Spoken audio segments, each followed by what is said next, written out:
But first, a class action lawsuit is filed in Yellowstone County Federal Court as dozens of Montana parents express concern and frustration with a Montana travel company over the cancellation of student school trips. In court documents, plaintiffs in Billings and Kalispell accuse Global Travel Alliance, which operates in Montana and several other states, of misuse and breach of its own contract cancellation policies as a means to profit from the COVID-19 pandemic. Global Travel Alliance works with school districts to lead education travel to Washington, D.C., Costa Rica, and Europe. Plaintiffs also say kids worked hard all year to raise money for that trip, some of which they will not get back. Well, one of those canceled trips, an educational trip to Europe this year. Now, the complaints come after a school trip was called off due to travel restrictions over COVID-19. Only a partial refund was offered from the company, Global Travel Alliance, which is headquartered right here in Billings. MTN Chief Investigative Reporter Andrea Lutz looked deeper into the issue.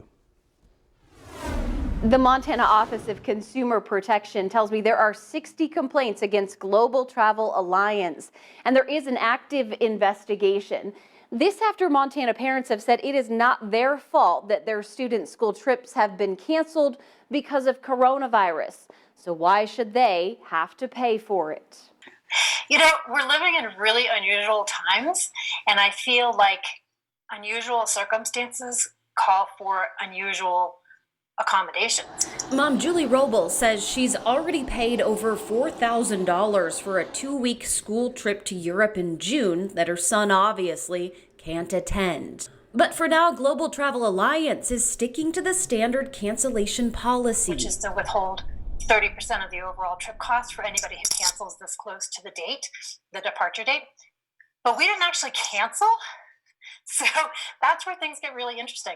She and other parents were first given this email on April 21st from Global Travel Alliance, asking participants to choose a cancellation option.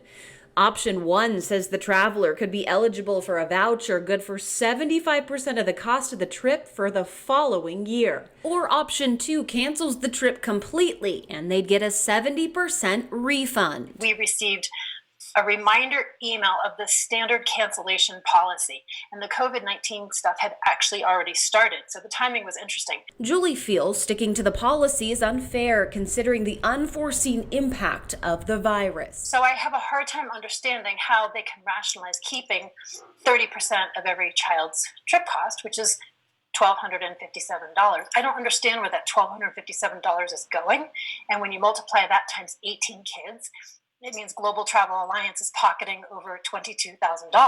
But those with Global Travel tell MTN Investigates the travel industry is among the hardest hit, passing along this statement that reads in part, planning a group trip requires making financial commitments to our vendors months in advance.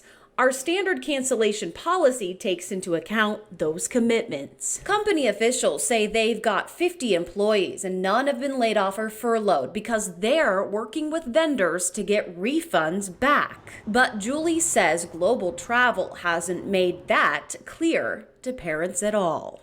Now, they maintain that they have some costs that contribute to needing $22,000, but I haven't seen a list. I don't understand exactly what those costs are.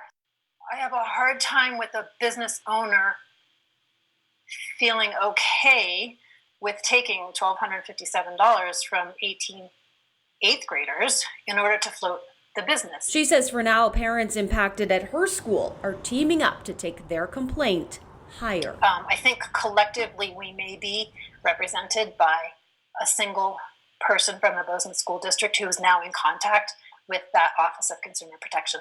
I did have a lengthy conversation this week with the president of Global Travel Alliance, who tells me they have since sent back millions of dollars in costs. And he also says they're now working with their own nonprofit to find relief funds.